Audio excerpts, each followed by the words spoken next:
Buenas noches a todos y todas, especialmente a los estudiantes y las estudiantes de la maestría en desarrollo rural, ¿verdad? El curso de agroecología y sistemas ambientales que está en desarrollo en este momento. Es una eh, maestría virtual, por lo tanto tenemos la dicha de contar con un grupo diverso de diferentes países, Costa Rica, Colombia, Perú, Panamá, Ecuador también. Em, y bueno, se le aporta mucha riqueza al curso. Em, y aprovechando esa riqueza, tenemos la dicha de contar, además, de seguir enriqueciendo este proceso con la charla que nos va a dar el doctor George Félix Lancelotti. Los introduzco rápidamente a, aquí a nuestro invitado. Él es ingeniero agrónomo. em, Hizo su doctorado en la Universidad de Wageningen en Holanda, Países Bajos. Em, Ha trabajado en diferentes organizaciones y centros de investigación, siempre relacionado a temas agrícolas y especialmente involucrado en la investigación y la aplicación de temas relacionados a agroecología. En este momento es em, investigador y docente de la Universidad de Coventry en el Reino Unido. Específicamente trabaja para el Center for Agroecology, Water and Resilience.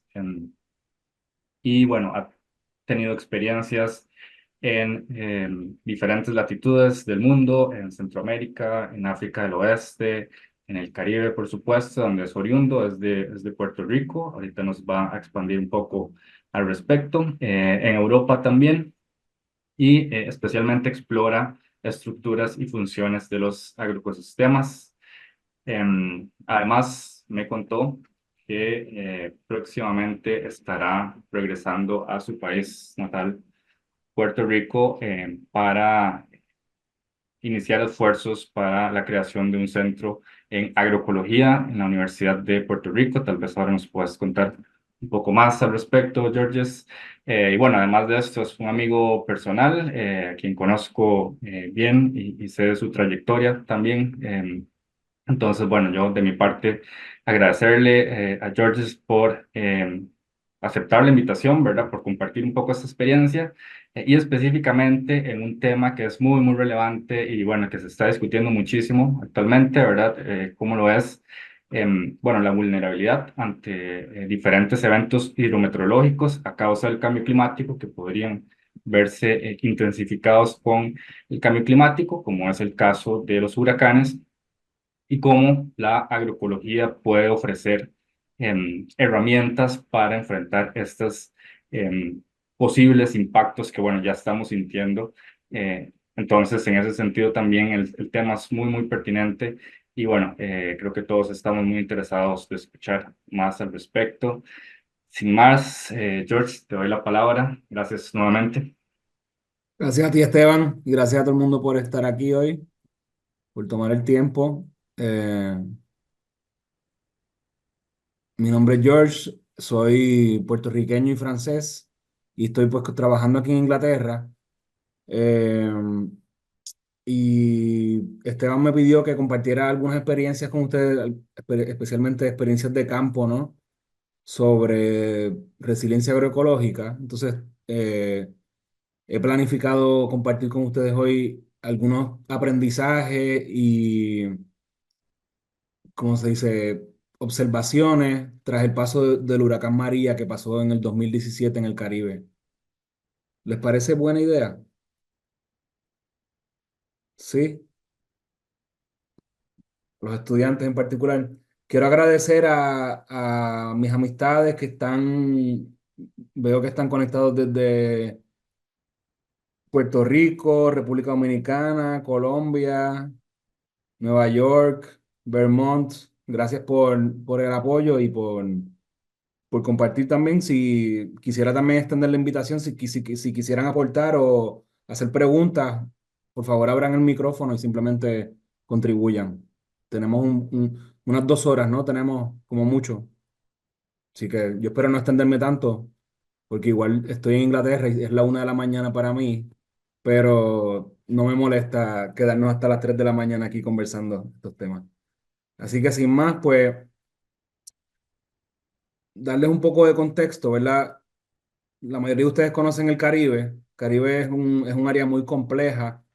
eh, es un territorio fragmentado donde hay muchas islas eh, con unas culturas similares y a la vez muy diferentes cada una, con un historial socioeconómico y político diverso y a la vez similar, con unas culturas, digamos, ancestrales comunes y pues una violencia también histórica que ha marcado el desarrollo actual de cada uno de estos países.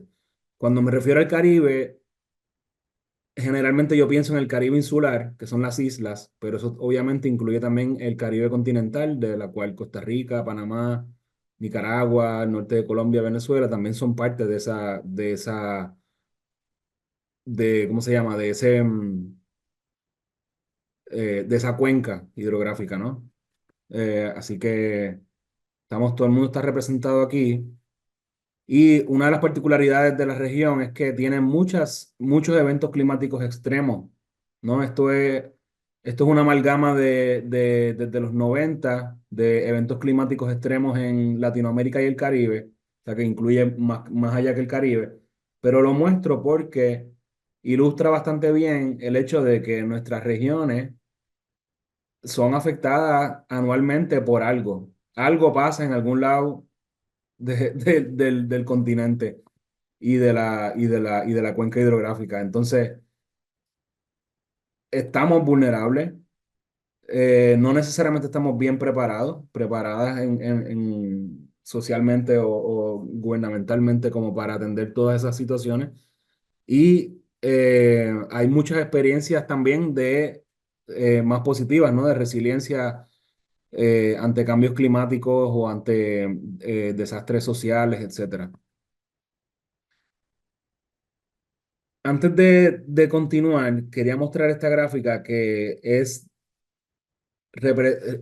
es lo de la ayuda humanitaria, cuáles son las prioridades de cuando hay ayuda humanitaria, ¿no? Entonces, como situar la seguridad alimentaria como lo establecen las grandes instituciones, las grandes organizaciones de ayuda humanitaria, como una prioridad más baja que proveer techo o saneamiento. ¿Ya? Entonces, uno de mis propósitos científicos es retomar ese objetivo de seguridad alimentaria, de soberanía alimentaria, un poco más radical, y darle una prioridad un poco más importante dentro del proceso de restauración humanitaria, ¿no? Dentro del apoyo de, de la post-desastre. Eh, no significa que a los demás le estemos quitando prioridad, sino como ubicar la agricultura con un nivel de prioridad un poco más importante que el que ahora mismo tiene. Es un reto porque obviamente cuando sucede algún evento, pues lo primero que se afecta son los hogares y el saneamiento. Y lo que planteamos nosotros es que de alguna forma el alimento y sobre todo las comunidades agrícolas tienen un rol bien importante en proveer esas cosas más, proveer el alimento que no sea importado, que se ubique como algo más localizado. Así que dicho eso, les voy a hablar un poquito de la agricultura en Puerto Rico. Antes del desastre, ¿no? Que en este caso me refiero al huracán María. Esto es un documento bastante antiguo del 1899. Para darle un poco de trasfondo histórico, Puerto Rico pasó de ser de las manos de los españoles a ser de la mano de los Estados Unidos en el 1898, a raíz de la guerra hispanoamericana. En el 1899, entonces vienen los estadounidenses a hacer exploraciones y a documentar y a hacer los inventarios de muchos de los recursos que tienen con esas colonias, ¿no? Que heredaron o que robaron de de la guerra, como el botín de guerra. En ese botín estaba las Filipinas, Cuba y Puerto Rico. Y bueno, Cuba y las Filipinas tienen una historia bastante distinta. Puerto Rico se ha mantenido bajo las regulaciones estadounidenses. Sin embargo, este explorador, Robert Hill, escribió en el 1899 que Puerto Rico, se lo traduzco aquí rápido, dice: Puerto Rico es esencialmente la tierra del agricultor. Es la más cultivada de todas las Antillas y de hecho es la única isla donde la agricultura es tan diversificada que produce suficiente alimento para el consumo de sus habitantes, en adición a grandes plantaciones de azúcar y café para exportación.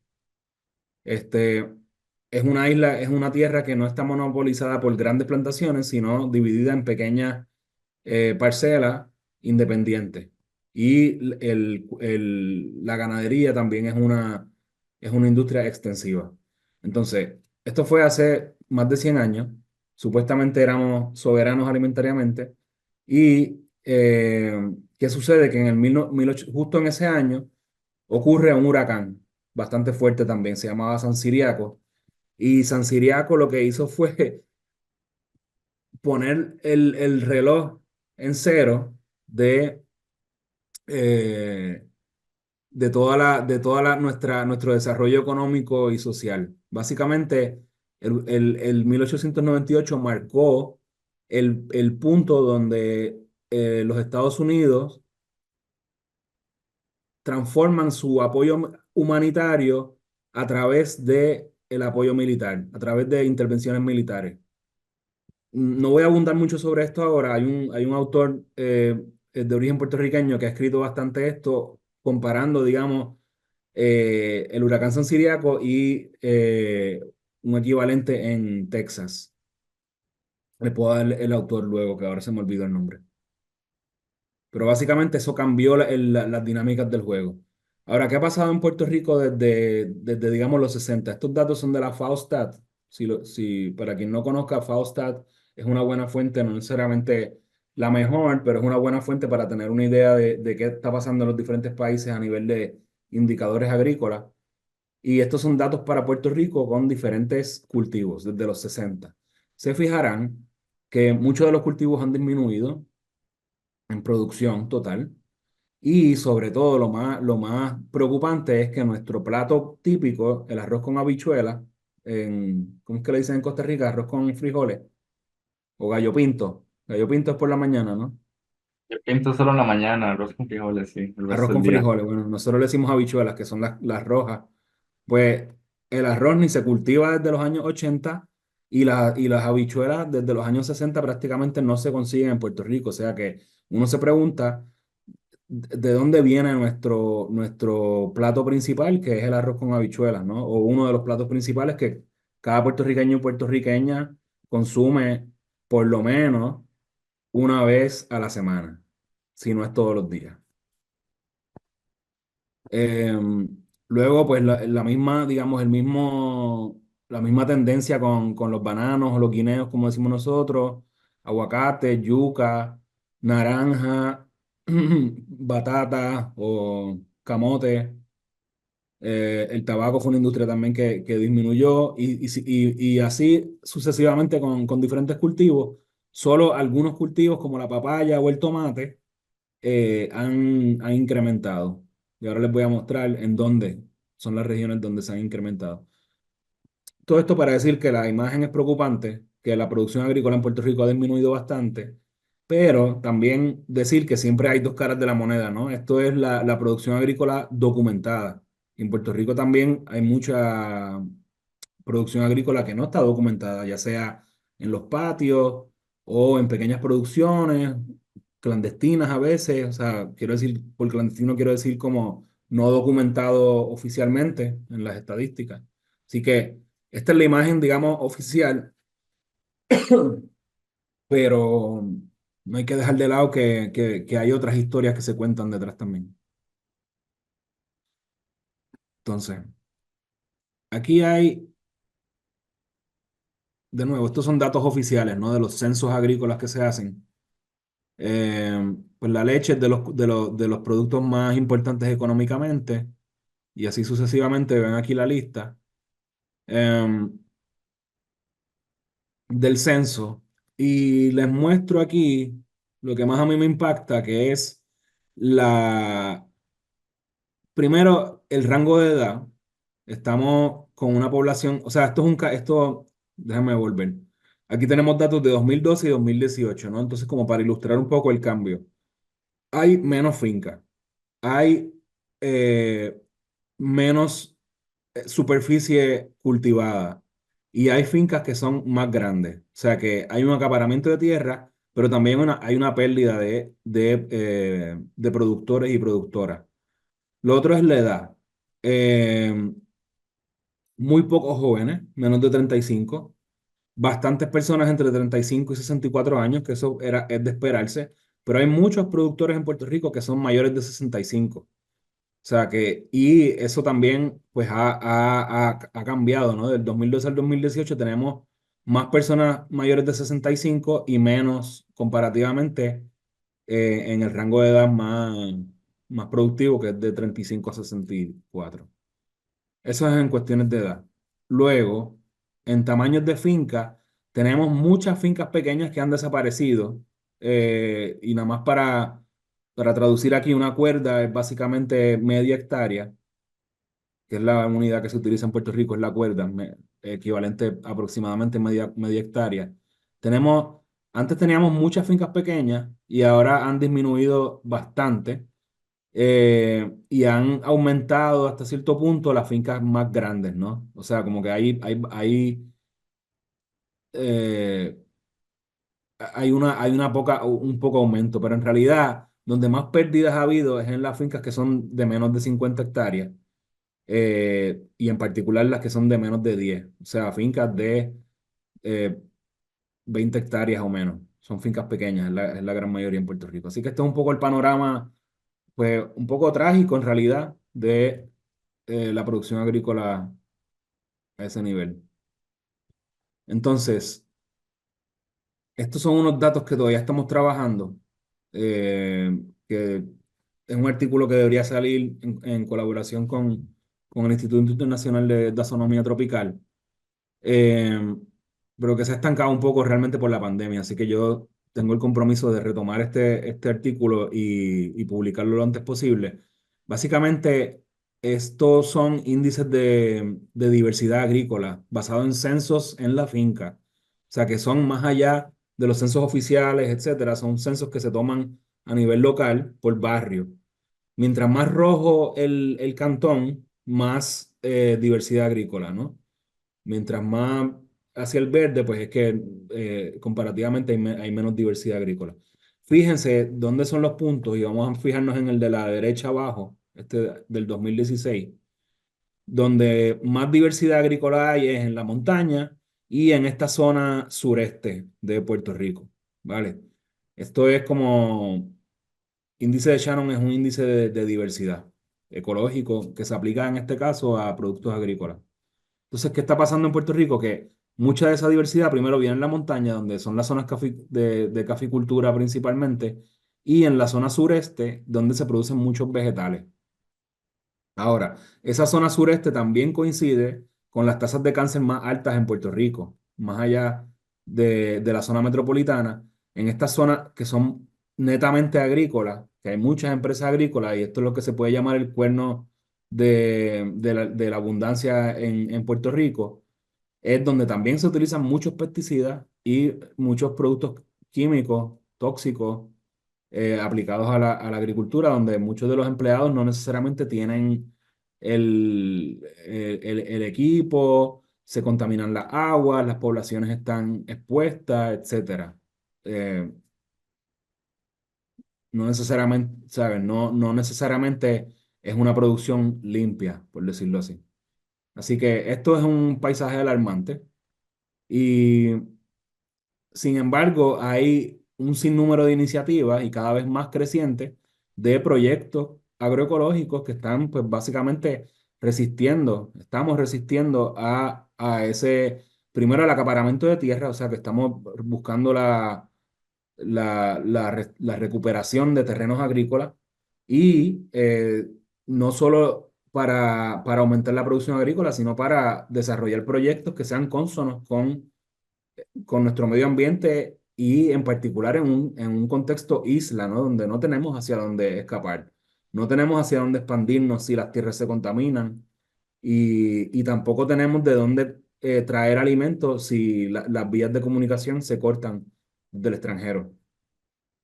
Avión, barco, eso es lo que hay. No podemos salir de otra forma y tampoco nada puede entrar. Entonces tiene sentido producir de una forma agroecológica y pues estos son ejemplos de algunos de los proyectos con los cuales yo colaboro o he colaborado, diferentes contextos. Eh, y ahora les voy a hablar un poquito más. La, en este contexto isla, ¿verdad? Las amenazas políticas son bastante grandes y voy a intentar eh, sintetizar un poquito los elementos más resaltantes. Eh, volviendo a los datos macro, ¿no? La población ha cambiado. Desde los años 60, por ejemplo, mis abuelos eran de la montaña y se mudaron hacia la ciudad. Y muchos de esos abuelos también migraron hacia Estados Unidos, hacia Nueva York. Tal vez algunos de ustedes conocen la salsa que se creó en Nueva York con los New Yorkers, junto con poblaciones cubanas por allá. Eso fue a raíz de un proceso de industrialización bien grande que hubo en Puerto Rico en los años 50, 60, de cambiar la economía de una economía agrícola a una economía de servicios y más de industria.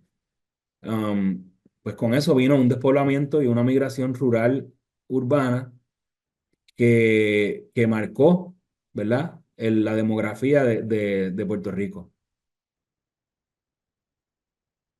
Um,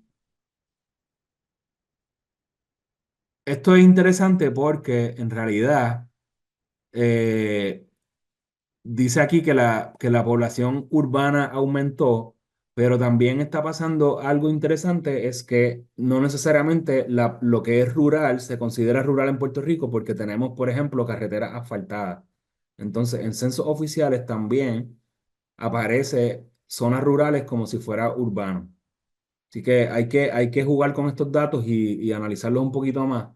Pero sí ha habido una migración bastante grande y sí ha habido un despoblamiento de las zonas rurales, a pesar de que esas carreteras estén asfaltadas. Y si uno va a los pueblos de la montaña, pues hay pocos jóvenes, hay pocas cosas pasando y la mayoría de la población se concentra en las zonas metropolitanas, que es San Juan básicamente, y el área aledaña. Para darles una idea, el área de San Juan hoy en día es como un tercio de la población. Somos como 3 millones, un poquito más, y prácticamente 1 millón de personas están en el área metropolitana. Em, Luego, el otro cambio grande es que con ese abandono rural, con ese abandono del campo, bajó el área cultivada históricamente, ¿no? Y eso también explica el gráfico anterior de los cultivos y simultáneamente un aumento de la superficie en bosque, que es un aumento de la superficie en bosque no necesariamente voluntario, sino como un efecto del abandono de las tierras. Puerto Rico muchas veces se usa como para ilustrar lo que le llaman la transición ecológica, Ecological Transition Theory, una teoría de transición ecológica, precisamente por esto, por un aumento de la cobertura boscosa. Pero, de nuevo, esos datos hay que tomarlos con pinzas porque no realmente no fue una reforestación intencionada, sino una reforestación por negligencia, por abandono de áreas agrícolas y por ende por abandono de la producción agrícola y de la soberanía alimentaria de nuestro país. Así que esto es un poco el contexto complejo.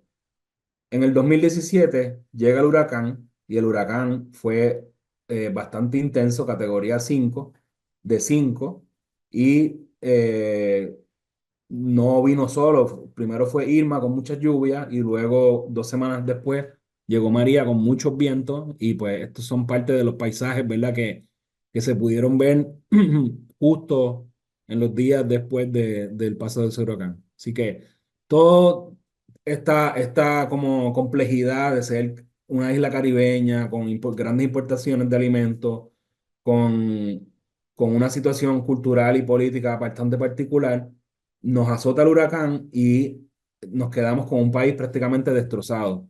Una de las particularidades del huracán María es que tocó toda la isla y eso es bastante, no es tan frecuente cuando hay en la ruta de los huracanes, no, no siempre pasa por toda la isla o prácticamente nunca.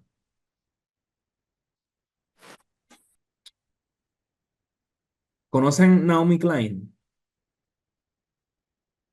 estudiante? ¿No? ¿No saben quién es Naomi Klein? Naomi Klein es una periodista canadiense, creo que está radicada en Estados Unidos, pero ella es una periodista canadiense que ha desarrollado esta eh, como observación principalmente de la doctrina del shock. Tal vez eso les habla. La doctrina del shock, ¿no? Después que pasa un desastre, muchos gobiernos y especialmente empresas privadas aprovechan ese desastre como para generar ingresos. Eh,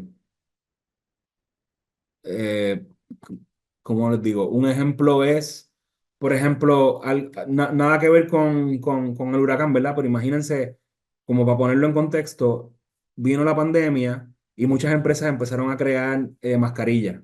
Entonces eso se vio como una oportunidad de negocio, ¿no? De hacer mascarillas. Bueno, esa es como esa idea de la doctrina del shock. ¿Cómo hacemos para debilitar y aprovechar un desastre como para generar más ingresos y más economía, especialmente desde un punto de vista capitalista, más en lugar de solidario? Así que Naomi Klein escribió un libro bien interesante, La doctrina del shock, donde no puso, digamos, un capítulo de Puerto Rico y luego del huracán creó básicamente, o sea, desarrolló un libro completo sobre Puerto Rico que se llama, eh, creo que Paradise Lost, me parece, o The Battle for Paradise. Ahora les busco el título exacto. Pero es una autora que vale la pena porque contextualiza muy bien esto de los desastres y sobre todo las economías buitre que se crean luego de un desastre. Eh, Nada, Naomi Klein vino, ha descrito bastante bien ese capitalismo del desastre. Y luego entonces viene, antes de eso, disculpen, el panorama político, económico, es que había una recesión ya desde el 2018. Obama, antes de salir de la Casa Blanca, crea esta ley que se llama Promesa, que irónicamente, bueno, las siglas son en inglés, pero ahí está, gracias. The Battle for Paradise, sí, gracias. Eh, Promesa es una ley que crea Barack Obama antes de salir de la Casa Blanca, que él fue un presidente genial en muchos aspectos, pero para Puerto Rico nos hizo bastante daño porque, como digo, justo antes de salir, creó esta ley de reestructuración de las deudas de los gobiernos. Muchos gobiernos tienen deudas con diferentes instituciones y pues Puerto Rico, obviamente, por el contexto colonial y demás, estaba endeudado sigue endeudado hasta el cuello. Y entonces esta ley promesa, la idea era como restaurar la economía, restablecer como unos planes de pago de esas deudas y extraer de cualquier forma posible los 73.000 millones de dólares que nuestros gobiernos le deben a fondos buitres. Um, en lo práctico, estableció un gobierno de 7 personas que le llaman la Junta de Control Fiscal, que manda a nuestro gobierno a establecer políticas de austeridad, como por ejemplo cerrar escuelas, disminuir fondos para las universidades, disminuir fondos para la investigación, disminuir servicios básicos como el agua, la electricidad, o sea, que pasen a manos de empresas privadas y y elementos así. Entonces, eso pues, ¿qué pasa? Que debilita nuestra capacidad propia y a la vez pues nos sigue, eh, nos brinda servicios que son de menos calidad porque ya no hay el servicio básico, sino que es una empresa que lo que está buscando es generar capital. Entonces, promesa, la recesión, desastre del capitalismo, el huracán, y luego entonces en marzo del 2020 pues llega una serie de terremotos que nunca habían sucedido en Puerto Rico, realmente no a la escala que pasaron en ese momento, y evidentemente la pandemia que afectó de forma global. Así que es como estoy siguiendo aquí todavía dándole contexto un poco crítico, ¿no? De la situación y este es el contexto donde estamos tratando de producir alimento sano para nuestra gente y tenemos un montón de problemáticas. Obviamente esto es un resumen bien sintético de todas las problemáticas locales. Um,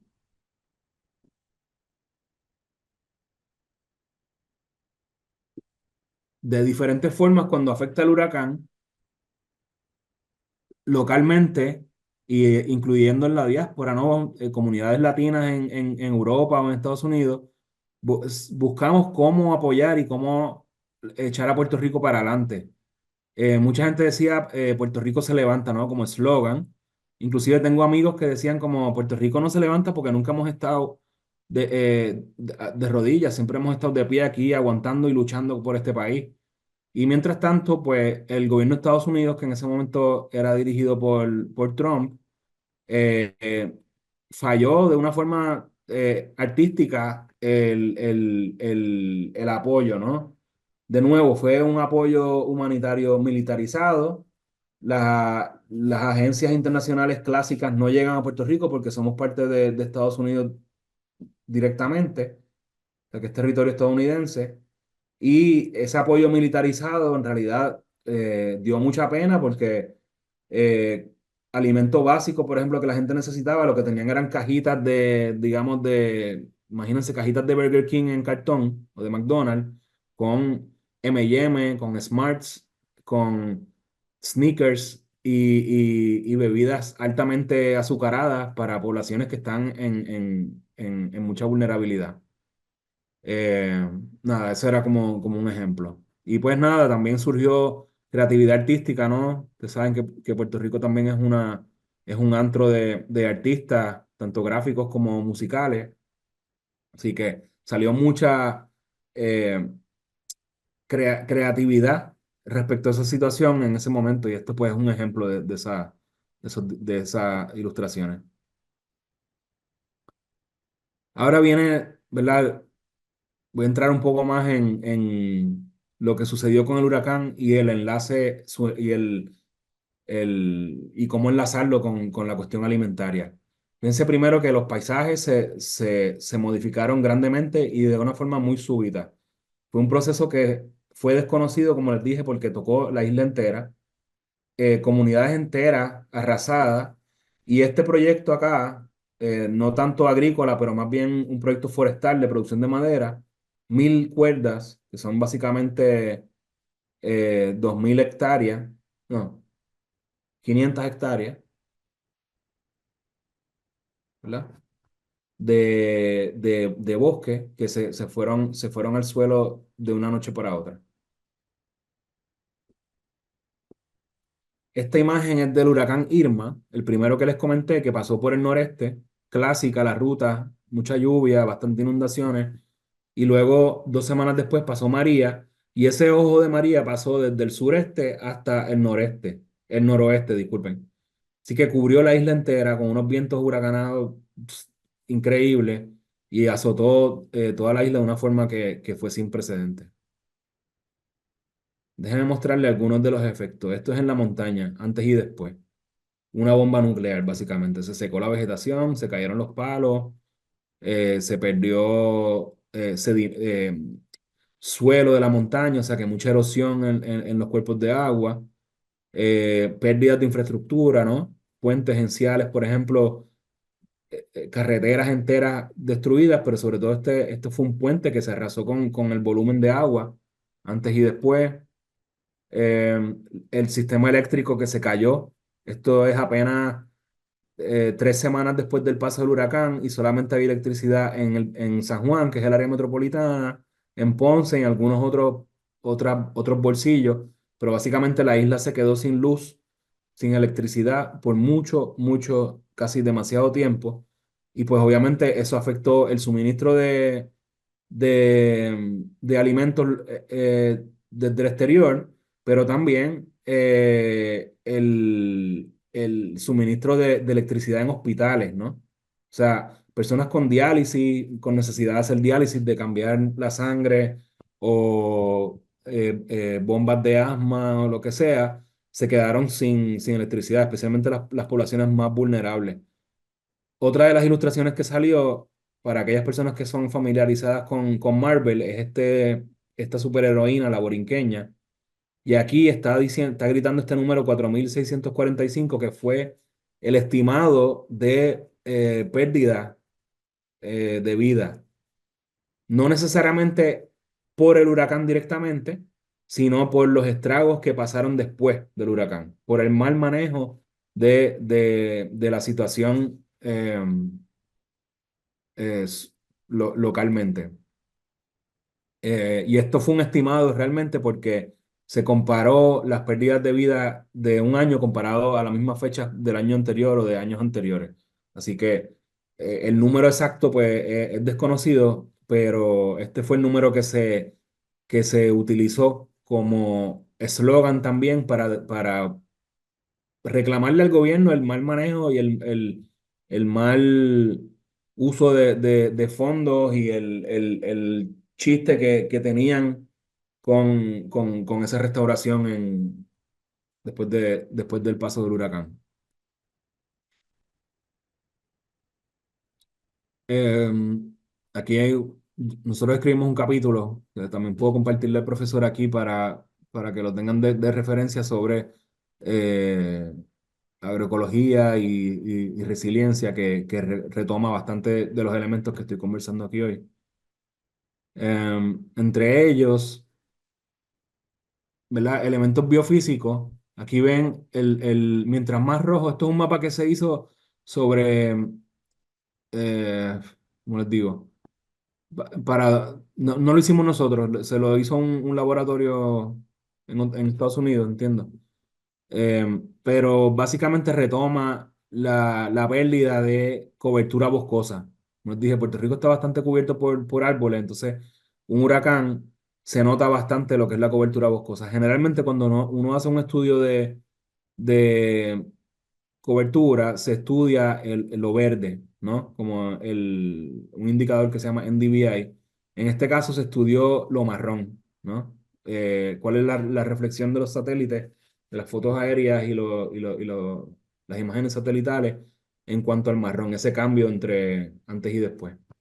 Y mientras más rojo, pues más pérdidas hubo, ¿no? Esta zona noreste es el Yunque, que es uno de los bosques principales de Puerto Rico. La zona sureste, que es la zona pues más hacia acá, ¿verdad? Es la producción agrícola, pero aquí fue donde entró el huracán inicialmente y en la montaña, que es la zona principal de caficultura de Puerto Rico. Luego, en términos sociales, esto es un mapa que sí desarrollamos a través de una consultoría con un equipo de trabajo del Centro de Conservación para el Paisaje. Y aquí estamos tratando de conectar los enlaces de apoyo luego del huracán. ¿Quién estaba conectado con quién? Y qué tipo de recursos se estaba compartiendo, ¿no? Entre diferentes actores, actrices del sistema alimentario en Puerto Rico. Entonces ahí están evidentemente las ONG, agricultores individuales, fincas, agencias de gobierno y empresas.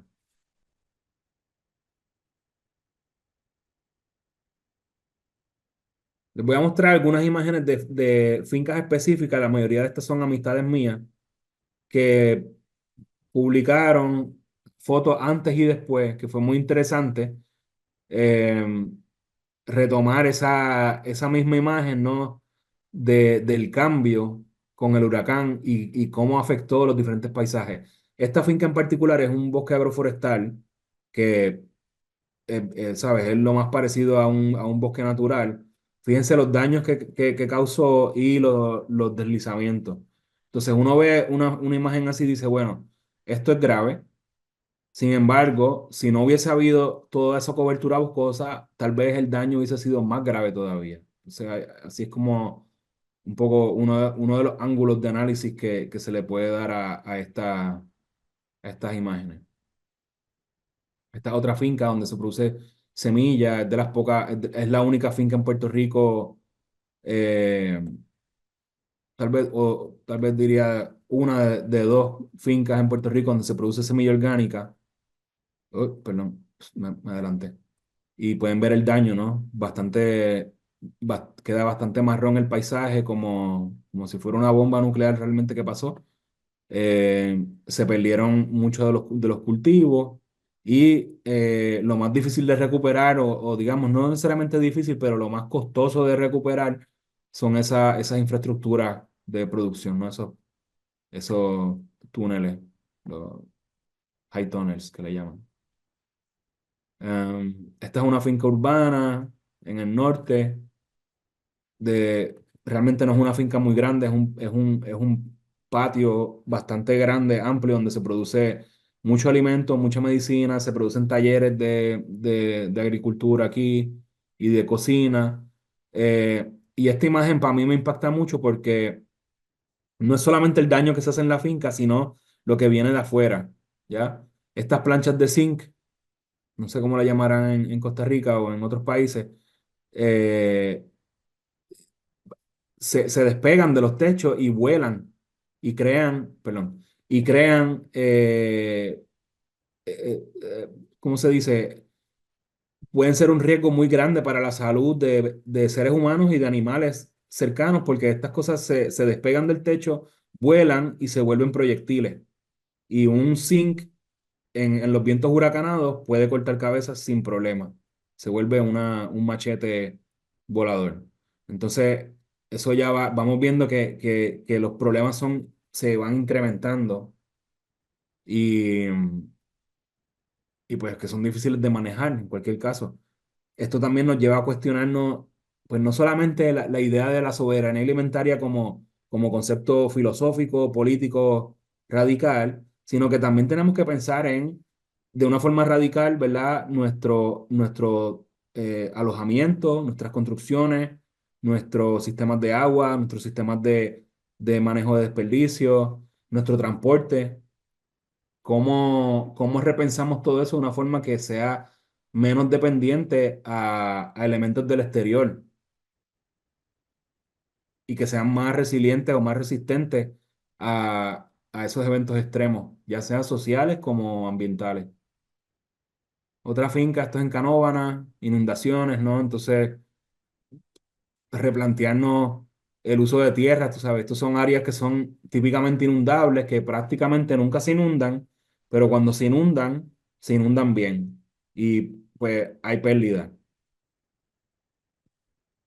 Eh, lo de la construcción que les decía antes, ¿no? Como repensamos, muchas de las casas en Puerto Rico hoy en día son de cemento, no son las típicas casas caribeñas frescas de madera. Estas casitas, pues como ven, son súper agradables, pero obviamente un huracán no aguanta y no tiene por qué. La cosa es que en Puerto Rico hoy en día muchas de las casas son de cemento y sin embargo las han construido típicamente de casas de cemento plano. Entonces eso pues sí protege del huracán, ¿verdad? Porque la casa no se va a ir volando, pero sí ha creado una serie de otras consecuencias, como por ejemplo las humedades. En vez de tener un diseño caribeño donde los techos sean de dos aguas por lo menos para que no se sin filtro para que no se pueda tal vez recuperar el agua de lluvia, etcétera. Muchos de los techos en Puerto Rico son planos y eso crea humedades, crea problemas de infiltración, etcétera. Así que por eso también decía de repensar nuestros hogares, porque no solamente hacer las casas de cemento, sino hacer casas de cemento que sean eh, adaptadas a nuestras condiciones de alta humedad, como lo es en muchos de vuestros países. Hasta ahora les he mostrado fincas agroecológicas. Estos son ejemplos de fincas convencionales que también sufrieron, evidentemente. Esto es una finca de café, de plátano y unos policultivos en lares. Eh, Todo el mundo sufrió. Lo que sí es que las fincas ecológicas tardaron menos en recuperarse que las fincas convencionales porque hubo un apoyo social muy importante. Fincas orgánicas en Puerto Rico, fincas agroecológicas, tienen una visibilidad que no necesariamente tienen las fincas convencionales, a pesar de no necesariamente estar en los canales oficiales de los gobiernos, del gobierno para recibir ayudas, incentivos, etcétera, de forma generalizada.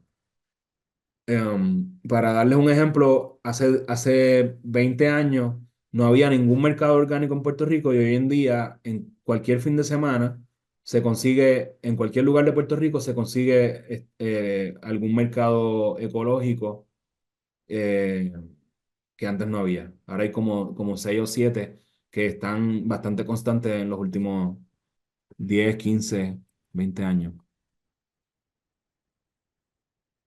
Y a través de esos mercados, pues, hay una visibilidad bastante grande, además de otros procesos que hay en Puerto Rico. Entonces, si bien los paisajes sufrieron bastante, ¿verdad? También se recuperaron bastante rápido. Esto es una foto de Culebra, una de las islas del archipiélago. Después del paso de María, de Irma, perdón, aquí, y después de María. Sí, Esteban, dime. No, que me interesó mucho esta imagen anterior. ¿Cuál? No Esta. sé si hagamos las preguntas al final o la puedo dejar No, para el dale, final. dale. Dime. Esta imagen, la de arriba, que dice, bueno, plátano en monocultivo y la de abajo, plátano en policultivo, ¿cierto? Ujú. Eh, y si nos puedes contar, bueno, el monocultivo es más o menos obvio, pero el policultivo, ¿qué consistía? Y tal vez si hay alguna diferencia en los impactos. Sí, bueno, los monocultivos son en áreas más llanas y los policultivos se dan de banano. Esto es más bien banano. Yo puse aquí plátano, pero en realidad es banano. Esto generalmente es con frutales, naranjo, guanábana, guayabas, cosas así, eh, y entre otras especies. Eh, los impactos son un poco distintos entre estas dos fotos. Esto es un área llana donde realmente recibió mucho viento y pues los monocultivos se aplastaron completamente. Acá en los policultivos se ven daños, pero no son tan extremos como en las zonas donde solamente hay una especie, ¿no? Eh, pero esto ilustra bastante bien el daño generalizado. No hubo un sistema agrícola que resistió el impacto del huracán. O sea, eso no hay duda. Lo que sí es que algunos se recuperaron más rápido y tanto, digamos, en lo biofísico, pero particularmente en lo social. Eso fue lo que más ayudó y es lo que ahorita les voy a hablar, una ecuación que yo utilizo para explicar esto de la resiliencia, cómo la parte social disminuye grandemente la vulnerabilidad que las poblaciones tienen ante un impacto. Brevemente, esto es pues, recuperación biofísica, ¿no? Aquí sin ninguna intervención de los humanos, una playa, ven la vegetación antes de los huracanes, después del primero y 3 semanas después del segundo, ya se ve verde de nuevo y si uno no hubiese visto la foto anterior, ni siquiera se daría cuenta de que ha habido un impacto de huracán. Lo mismo con el yunque. ¿Se acuerdan que les mostré esa zona roja, roja de impacto? El yunque antes del huracán, en octubre, que era como un mes después del huracán, y ya en diciembre se ve verde de nuevo, o sea que se recuperó bastante rápido esa vegetación. Y eso es lo maravilloso de la naturaleza, que se recupera solita, se puede recuperar bastante rápido. Quien no se recupera es la gente, porque uno se queda bastante traumatizado y ese apoyo social ¿verdad? Es lo que permitió a algunas comunidades y a algunos grupos, eh, y como les dije antes, las fincas agroecológicas a recuperarse un poquito más rápido porque había visibilidad, porque había un apoyo económico, pero también habían brigadas orientadas a esas fincas agroecológicas, visibilidad internacional con actores como Greenpeace que vinieron a apoyar y demás. Una de las pocas fincas, antes dije que ningún sistema agrícola resistió. Una de las pocas fincas que resistió es esta imagen en Isabela de cultivos de raíz, de camote. Ustedes le llaman camote, ¿no? En Costa Rica, batata. Nuestros indígenas cultivaban raíces por una razón bastante importante que era la resistencia a los huracanes. O sea que sí hay algunos ejemplos de diseños agroecológicos o diseños agrícolas, por llamarlo un poquito más general, de resistencia a esos huracanes y principalmente fueron esas raíces, no esos cultivos de tubérculos. Nuestros indígenas cultivaban batata, cultivaban yuca y otros cultivos, lerenes, por ejemplo, que son de raíz, que son bajo tierra y que representan una alacena, una seguridad ante eventos catastróficos. Eh, y dicho sea de paso, ahora les voy a mostrar una imagen de Lucas, que es mi estudiante doctoral, que hizo también un trabajo de maestría y él, en base a nuestras conversaciones, creó un proyecto que se llama Raíces de Soberanía. Bueno, Lucas es amigo nuestro, Esteban, Lucas Worsdel, eh, que estuvo conmigo en Puerto Rico y entonces creó ese proyecto fotográfico de Raíces de Soberanía, que ahora les voy a hablar un poquito más en unos minutos. Antes de eso, uno de las iniciativas en las cuales yo me involucré personalmente y que me parecía bastante fantástica en su lógica, es la guagua solidaria. Una guagua en Puerto Rico es una camioneta. En otros países tendrá otro significado la guagua. Creo que en Chile significa un bebé, pero en Puerto Rico significa una camioneta. Entonces, la guagua solidaria es un proyecto pues, financiado, evidentemente, donde se compró una camioneta con herramientas, con semillas, con material de construcción para canalizar mucho del apoyo humanitario. O sea, mucha gente quería venir de Estados Unidos a ayudar, o del extranjero, de otros lugares para ayudar. Eh, a veces cuando hay situaciones así un poco desastrosas, la ayuda no necesariamente es bienvenida porque significa, y especialmente en un contexto isla, la ayuda significa que hay más gente hospedándose, hay más gente utilizando recursos de agua y comida, hay más gente utilizando, qué sé yo, gasolina o transportándose. O sea que si no se canaliza bien, pueden ser, y creando basura, obviamente, si no se canaliza bien esa ayuda exterior, eh, puede ser más problemático que si se quedasen desde allá y mandaran el dinero de alguna forma u otra. Entonces, ¿qué se hizo con la Boga Solidaria? Canalizar parte de esa ayuda en grupitos pequeños, pasar tiempo, o sea, recibir a turistas, por decirlo así, o visitantes solidarios que querían apoyar en alguna finca y entonces se les llevó de finca en finca, pasando 2 o 3 noches acampando con, como les dije, autonomía bastante, para hacer brigadas de trabajo que fuesen muy puntuales, ¿no? Reconstruir una cosa, deshiervar un área, cosechar los cultivos que hacían falta cosechar porque estaban tumbados. Entonces, pasar 2 o 3 días y seguir a la próxima isla. Entonces, un proyecto que tenía un principio y tenía un final, y la idea era solamente que fuese un apoyo puntual durante los 2 años después del evento del huracán. Y fue bastante exitoso. Yo no sé si llegamos a los 2 años, no sé si llegamos a las 200 fincas, pero de haberse reproducido, digamos, esta iniciativa, pues hubiese sido bien interesante ver qué hubiese pasado en Puerto Rico a nivel de restauración comunitaria, de apoyo comunitario, de solidaridad, más que del gobierno. Acuérdense que esto fue una iniciativa de la sociedad civil y no desde el gobierno. O sea que hubiésemos tenido un apoyo gubernamental para tener 200 guaguas solidarias oficiales, pues el panorama puede que haya sido un poco distinto. Fue bastante enriquecedor el proceso. Otras cosas que se hicieron, ¿verdad? Pues más adelante se hicieron simposios sobre los aprendizajes, se invitaron personas de calibre internacional, se hicieron talleres de ganadería sostenible, de diseño de fincas resilientes, manejo ecológico de suelo en diferentes procesos, con agricultores ecológicos en áreas costeras, en áreas de la montaña y también con agricultores convencionales.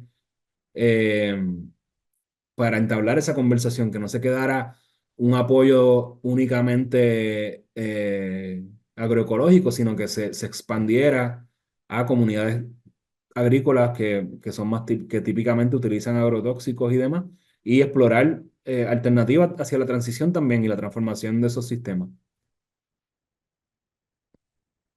Más imágenes, ¿verdad? De esos procesos.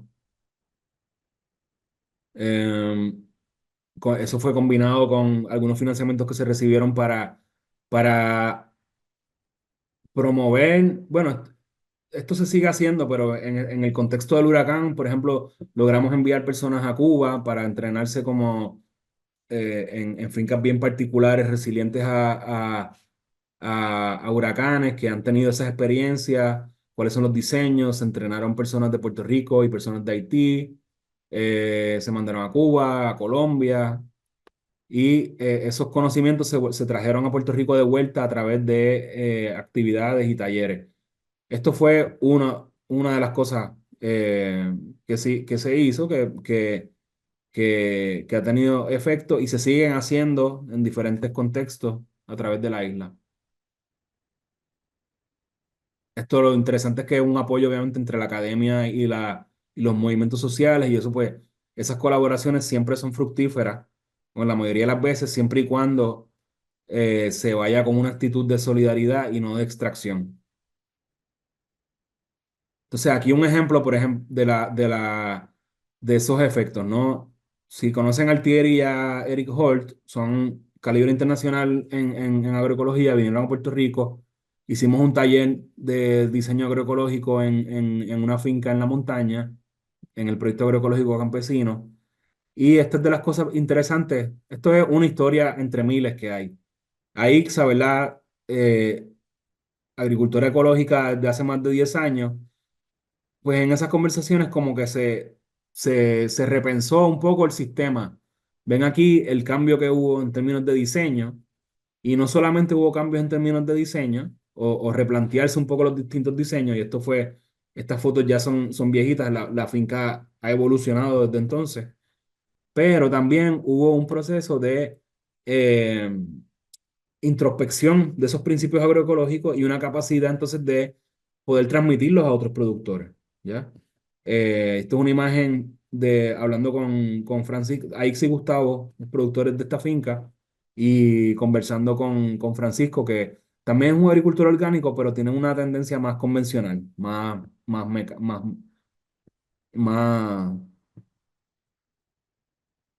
como digo, no es que use productos ni nada, pero es más de usar insumos y de comprar y de invertir. Y pues ahí sí Gustavo están ahí conversando con él como, mira, no necesariamente tienes que invertir tanto, sino como eh, puede, puede utilizar los propios recursos. Entonces, nada, ese proceso de campesino a campesino, que es lo que quiero resaltar, pues es mágico. O sea, no hay mejor manera de masificar la agroecología y de entender lo que la otra finca necesita si uno es agricultor también, ¿no? ¿Sabe? Esa empatía solo se crea desde el ser equivalente, ¿ya? Por eso también yo le exhorto mucho, incluyendo ustedes, a muchos de mis estudiantes, como si van a ser agrónomos, agrónomas, tengan al menos una huerta, sepan lo que es manejar una plaga, sepan lo que es bregar con la composta, porque usted va a la finca a dar recomendaciones sin haber hecho nada, pues eso no tiene mucho sentido y los campesinos se dan cuenta de eso. Si usted habla por hablar y habla solamente teoría, Los campesinos se dan cuenta que usted no tiene experiencia, entonces creen esa experiencia. No estoy diciendo que todo el mundo se vuelva agricultor o agricultora, pero sí crear esa experiencia crea más empatía y crea también el vocabulario que uno necesita escuchar y pues conversar para provocar cambio. Para, me imagino que ya esto lo habrán visto en la clase, ¿no? Lo que los principios de agroecología, em,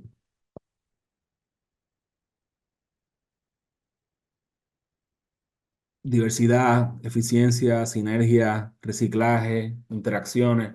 Y la cosa es que la agroecología no es tan fácil como decir biología, que es una ciencia, pues, más o menos contenida. La agroecología realmente hereda de diferentes escuelas de pensamiento, ¿no? De lo que es la ecología, de lo que es las ciencias sociales y sobre todo un enfoque sistémico, ¿ya? Es una ciencia que eh, eh, descuartiza lo que es la compartimentalización para utilizar lo que es el sistema entero. Diferentes elementos de un sistema y la complejidad que eso implica.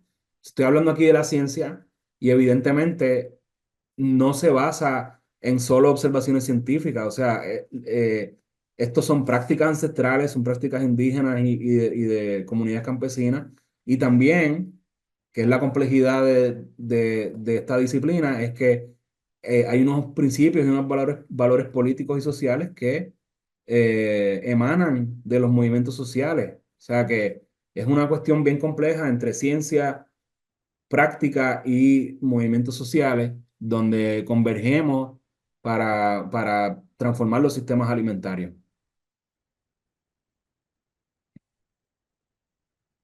Algunos ejemplos de fincas, y probablemente ustedes han visto varios ejemplos similares a esto, ¿no?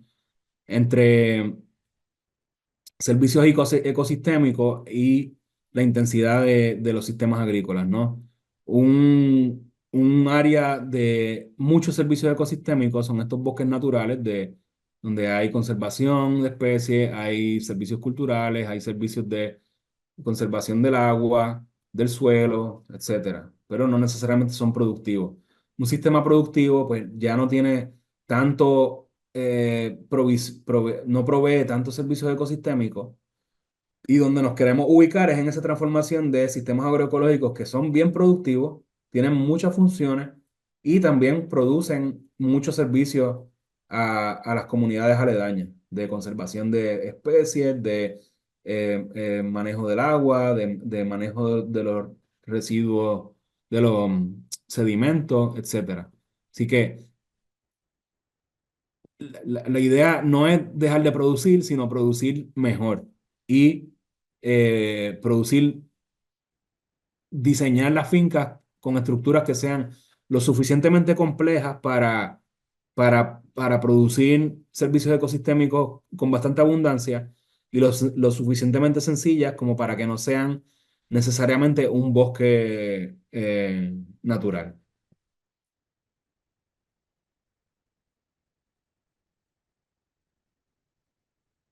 Se pueden evaluar. Déjenme esto es lo que yo quería como llegar antes de tomar algunas preguntas. Una forma, ¿verdad?, sencilla de explicar la resiliencia. Hay mil maneras de explicar resiliencia o comparar utilizar diferentes indicadores como para comparar diferentes sistemas, etcétera. Aquí hay un ejemplo y aquí tienen la referencia por si les interesa. Pero una manera a mí que me gusta mucho de explicar la resiliencia es a través del riesgo. Resiliencia, vulnerabilidad, ¿no? Como esa antítesis. Y es una ecuación que es relativamente sencilla, que es que el riesgo, ¿verdad?, se mide en base a la intensidad de ese evento, del hazard, que es el evento extremo que pudiese ser tanto ambiental como social, ¿verdad? Multiplicado por esta ecuación que es la vulnerabilidad dividida por la capacidad de respuesta. Entonces, en términos sencillos, ¿cómo evaluamos esto?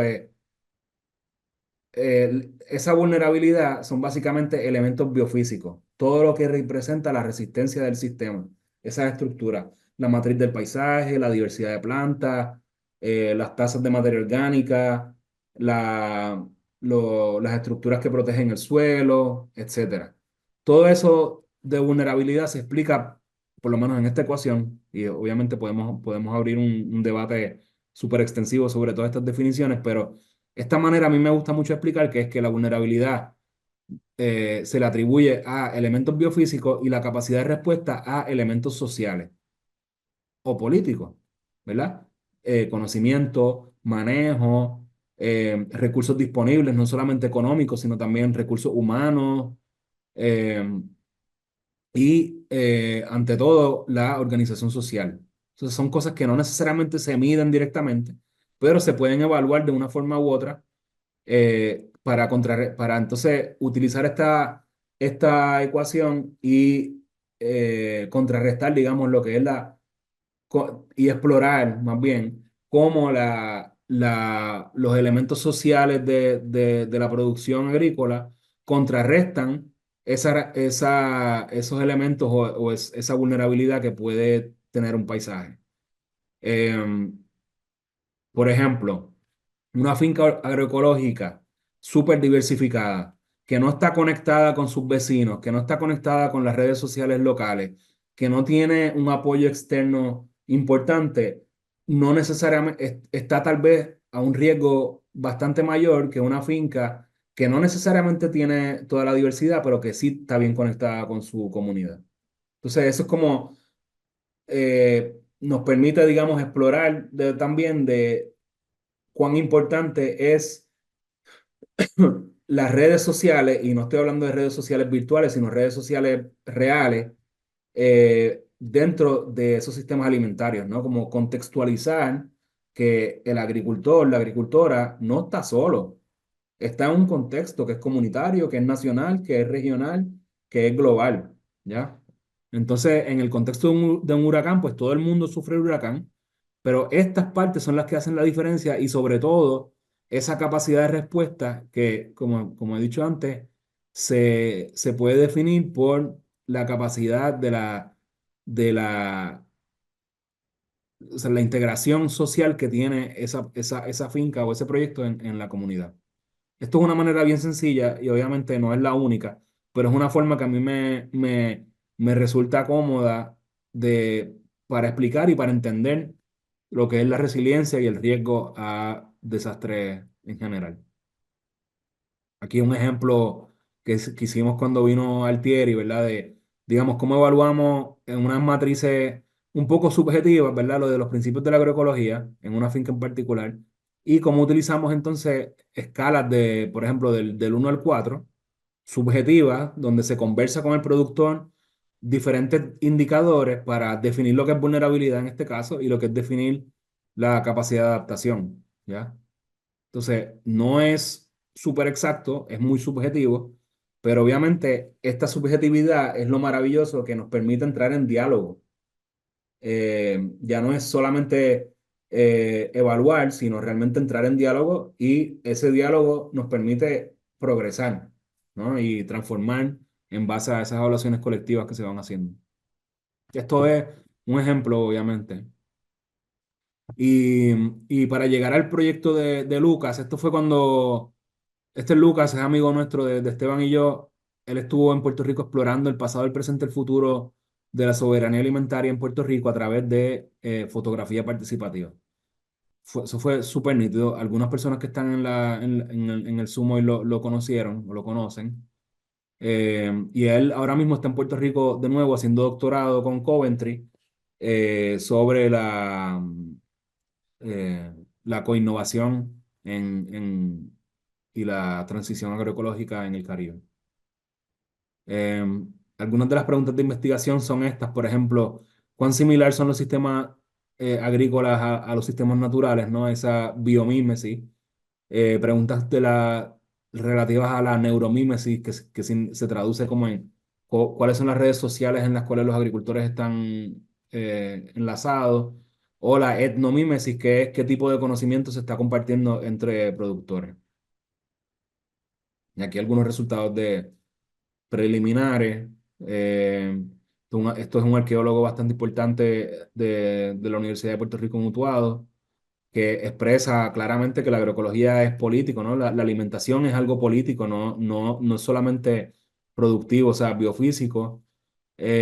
Contextualizando también lo que decíamos antes de las semillas, ¿no? Y los conocimientos locales, que no solamente son las semillas, también son los métodos, las herramientas, los nombres que se les da a las variedades, las recetas, cómo se cocinan. En el contexto más colonial, ¿verdad? Esa dependencia que tenemos hacia el extranjero, que es lo que estamos tratando de de problematizar, es que esa dependencia es un control social.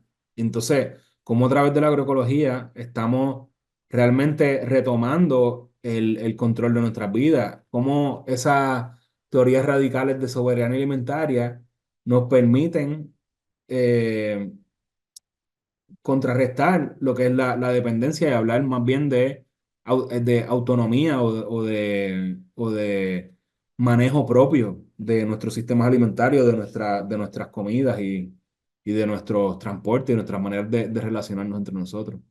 Y otro elemento que trae Reniel como externo al movimiento agroecológico es que, o digamos una recomendación que hace, es que la agroecología no debería ser contracultura. O sea, no debe ser nosotros contra ustedes, sino todos nosotros, ¿ya?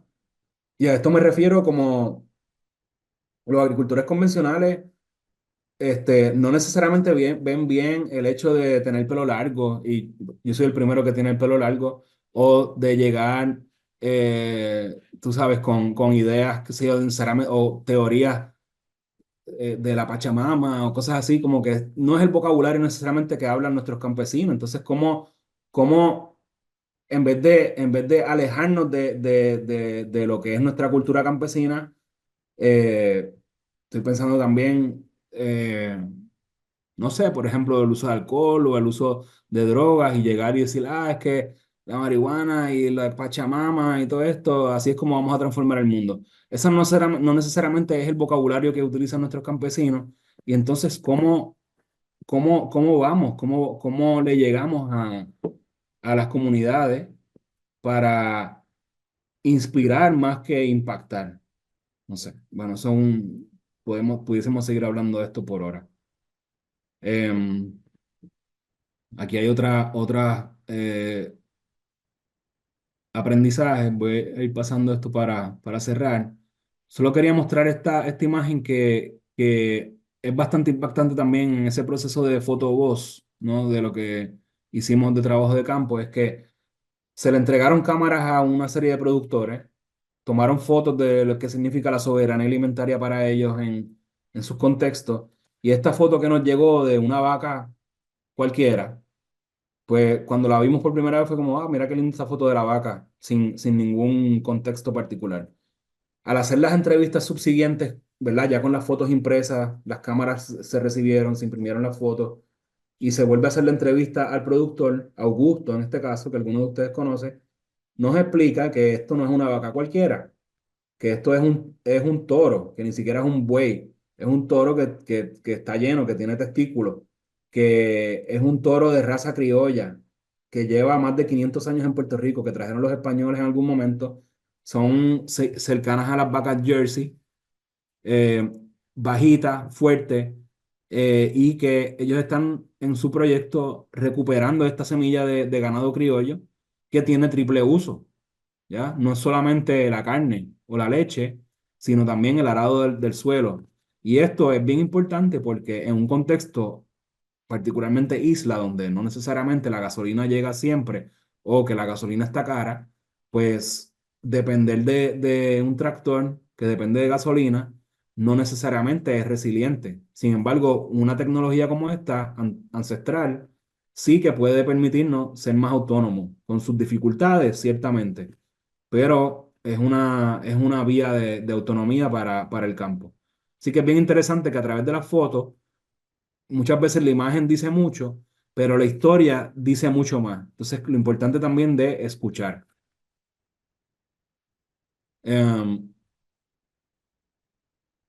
Ya con esta última idea termino y abrimos el espacio si quieres, Esteban.